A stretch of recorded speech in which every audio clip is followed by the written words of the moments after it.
उम्मीद करती हूँ आप सभी स्वस्थ होंगे, मस्त होंगे और अपनी बोर्ड एग्जाम की तैयारी में व्यस्त होंगे।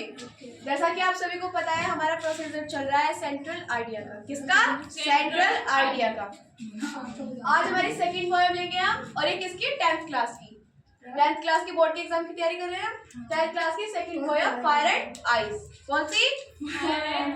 Fire and ice. कौन सी पोएम है? Fire and ice. आप ये बताओ, इस कल हमने कौन सी पोएम का सेंट्रल आइडिया पढ़ा? और डस्ट ऑफ स्नो के पोएट कौन थे? Robert Frost. आज हम कौन सी पोएम पढ़ रहे हैं? फायर। और आज के पोएट कौन है? Robert Frost. कौन है? Robert Frost. Robert Frost.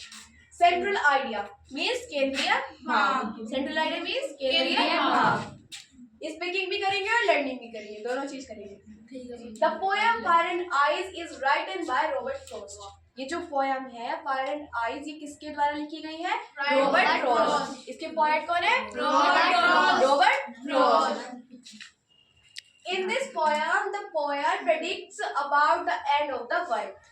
इस कविता में कवि ने बताया है कि इस संसार का नष्ट, इस संसार का सर्वनाश कैसे होगा। Some people say that the world will end in fire. कुछ व्यक्ति, पीपल है, कुछ व्यक्ति, कुछ लोग कहते हैं कि इस संसार का अंत किससे होगा, सर्वनाश किससे होगा?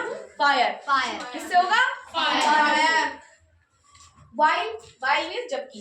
While others say that it will end in ice. जबकि कुछ व्यक्ति कहते हैं इस संसार का सर्वनाश होगा आइस से, मतलब बर्फ से। He equates fire with desire. Equates किससे बना? इक्वल से। Equates किससे बना? इक्वल से, मतलब समान, बराबर। किसके बराबर? तो फायर को किसके बराबर बनाया? डिजायर के। फायर मीन्स आग और डिजायर मीन्स महत्वाकांक्षा। महत्वाकांक्षा जैसे हमारी इच्छाएं। इच्छाएं भी दो प्रकार की होती है, अच्छी और बुरी। अच्छी इच्छाएं और बुरी इच्छाएं। लेकिन इसमें कौन सी इच्छाओं की बात की गई है? बुरी इच्छाओं की। And eyes with hate. Fire को तो उसने बताया किसके बराबर? डिजायर के। और आइस को किसके बराबर बताया? किसके बराबर? हेट के। To fulfill his desire, the man will explore the natural resources.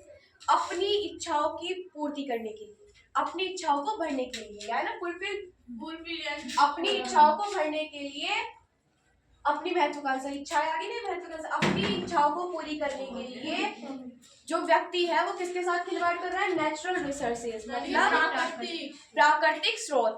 प्राकृतिक स्रोत। Which results, परिणाम स्वरूप, in the end of the world. परिणाम स्वरूप क्या हो रहा है? हमारे इस संसार का सर्वनाश होता जा रहा है। परिणाम स्वरूप क्या हो रहा है? इस संसार का सर्वनाश होता जा रहा है। On the other hand due to, और दूसरी तरफ, इसका हाथ नहीं होता, इसका मतलब होता है on the other hand due to, मतलब दूसरी तरफ हेट। हेट मीन्स नफरत। दूसरी तरफ नफरत। The terrorism will take place and cases the end of the world. दूसरी तरफ है नफरत। नफरत से आतंक। टेररिज्म का मतलब आतंक, इसका मतलब आतंक। दूसरी तरफ आतंक, हर सारे जगह आतंक होंगे, दंगे फसाद होंगे, हिंसा होगी। उससे भी क्या होगा? हमारे संसार का सर्वनाश। उससे भी क्या होगा? सर्वनाश।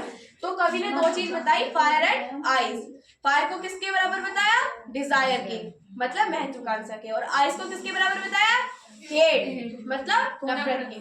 तो कुछ व्यक्ति कहते हैं कि डिजायर से अंत होगा और कुछ व्यक्ति कहते हैं हेट से, मतलब नफरत से। उम्मीद करती हूँ आपको इसका सेंट्रल आइडिया समझ आया होगा। यस। आपको समझ? यस। स्पीकिंग करोगे? Yes. The poem fire and ice. The poem